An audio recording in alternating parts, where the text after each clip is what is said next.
Оқушылар, біз V теоремасын және оған кері теореманы қолдану есептер шығаруды одан әрі жалғастырайық. Бізге берілген келесі мысал, үшінші мысал дейін.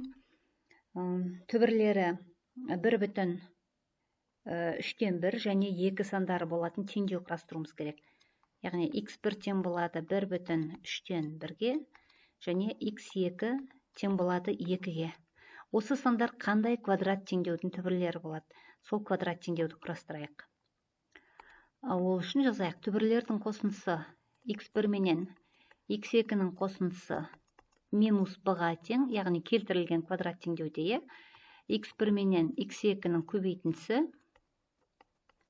c-ға тең. Келтірілген квадрат теңдеудің түрі x квадрат қосылған bx қосу c тең болады 0-ге. Осы түрдегі квадрат теңдеуді құрастырамыз. Сонымен бізге табу керек b-ны және c-ны. x1 мен x2-нің қосындысы 1,3/1 және 2-нің қосындысы минус b-ға тең.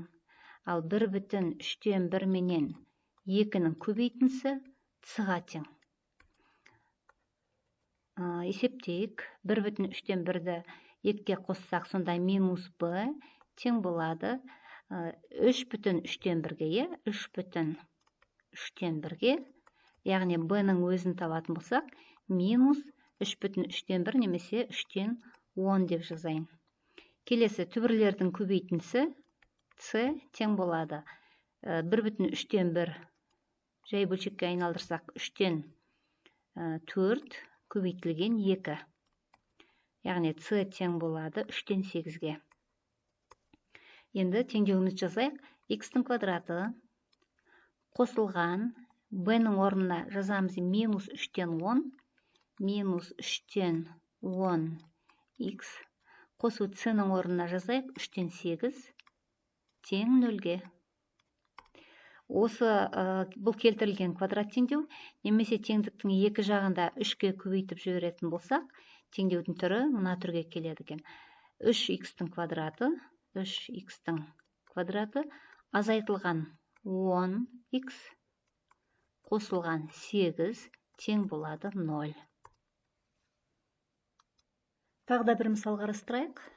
4-ші мысал.